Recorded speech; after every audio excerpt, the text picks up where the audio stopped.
Hi, my name's John Dick, and in this development blog video, we'll cover 4 different skill sets: stealth, camouflage, awareness, and tactics. These skills dynamically change depending on external influences or choices you make with your character during game time. Before we start with the scat video, we'd like to say something about the unfair advantage of third-person perspective over first-person perspective. In the current video, we've recreated the worst-case scenario that players can experience in all third-person shooting games today.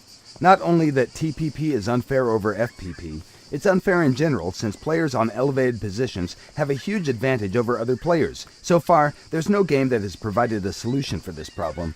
Some games do offer split servers depending on the view, but in our opinion, that's kinda lame.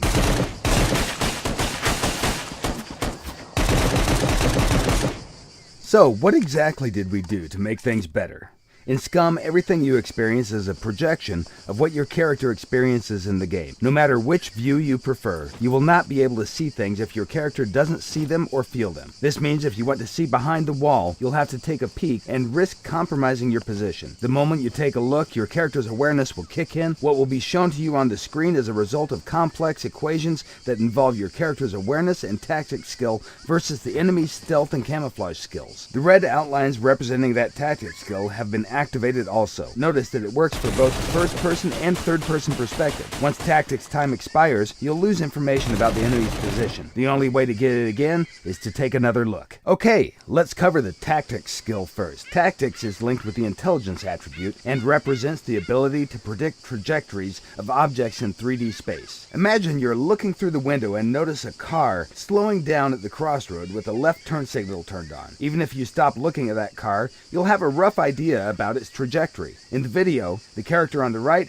has advanced level in tactics and is able to track its target much longer than the character on the left. Remember, tactics will not work if your target is in peripheral vision. It works only for central vision. Here you can see 3 players with 2 different awareness skill levels. While the first and third one are observing the surroundings more casually, the soldier in the middle has activated focus mode by holding down the right mouse button. The enemy soldier with the activated camouflage is sneaking directly towards them. The first character is what we call a trained observer. He has advanced awareness skill level and will notice the enemy almost immediately once he leaves the cover. The middle one with activated focus mode will notice the enemy a bit later. By being focused, your character is paying more attention, and that will give you a bonus to awareness's hotspot radius. The third soldier is the last to notice the enemy. As you train your characters to observe, hotspot radius will increase. Awareness skill will determine what is rendered and what isn't. And even if things are rendered, that doesn't mean that it will be easy to notice them. Well-camouflaged snipers can totally blend in with surroundings and become almost invisible. So, if focus mode is so great with the bonus multiplier, why shouldn't you use it all the time? The character on the right is using focus mode to observe the surroundings while jogging through the level. His stamina is dropping slightly faster than the stamina of the character on the left. The influence of the focus mode is really small, but still, if you combine all the other factors that impact your character's performance, it may be crucial in life and death situations. Awareness is defined by 2 factors: hotspot radius and fall-off radius. If the camouflaged objects are farther away and out of fall-off radius, your character will not be able to see them, unless he has some sort of magnification, for example, a sniper rifle. All magnifying devices automatically add bonuses to hotspot and fall-off, making it easier for you to notice things at higher distances. Looking through the scope also automatically activates the focus mode. Awareness is not only useful in combat situations, it also provides you with benefits when you're searching for useful items like food or gear. If you use focus mode, awareness will highlight the items within your spot radius. This will help you to see them from a distance, which is especially useful for smaller items. Characters with low awareness skill will have to come closer to detect the same items. During the nighttime, awareness spot radius is significantly reduced. Unless you find some kind of night vision device, you'll not be able to detect things with the same efficiency as during the day. A higher level of awareness will give you some additional benefits, such as the ability to detect imminent dangers. It won't work 100% of the time, but when you get notified, be sure to react swiftly, or you may lose your life.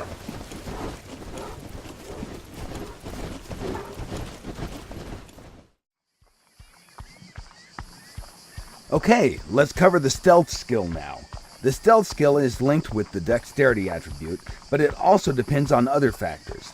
To determine the final level of noise that your character makes, we first analyze the type and amount of gear your character carries. Then we take into consideration the movement and ground material type. This is the starting point of the noise level calculations.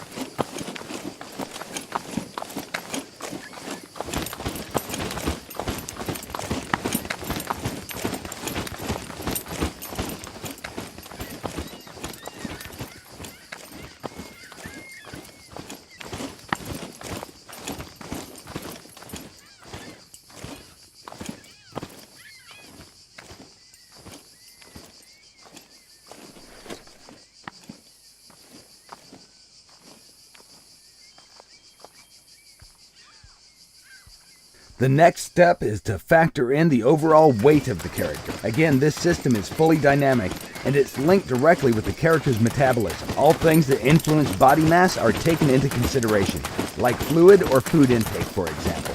The larger the body, the more noise it will make.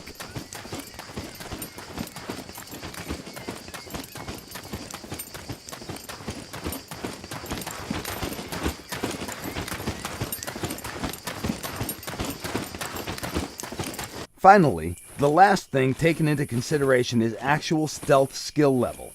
The higher the skill, the better you silence the noise that your character makes.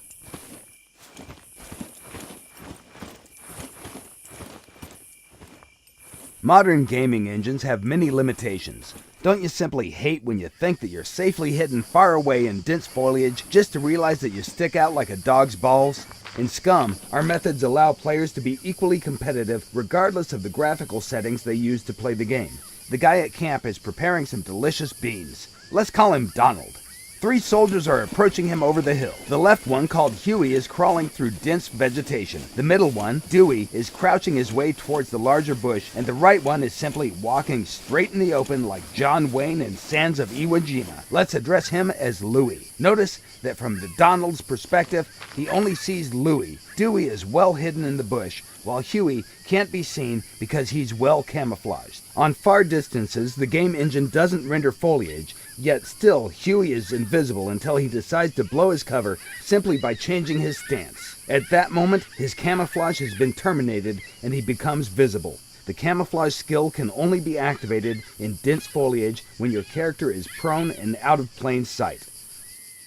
Everything you just saw is still in development, but in short, these were the basics of scat skills. Thank you for watching, and be sure to follow us on Facebook, Twitter, and our development blog at www.scumgame.com. By the way, did you notice all 7 people in this scene? No? Congratulations! You just got wasted. Get good, scrub. Don't forget to check out our other SCUM videos for more features and general badassery. We'll see you next time.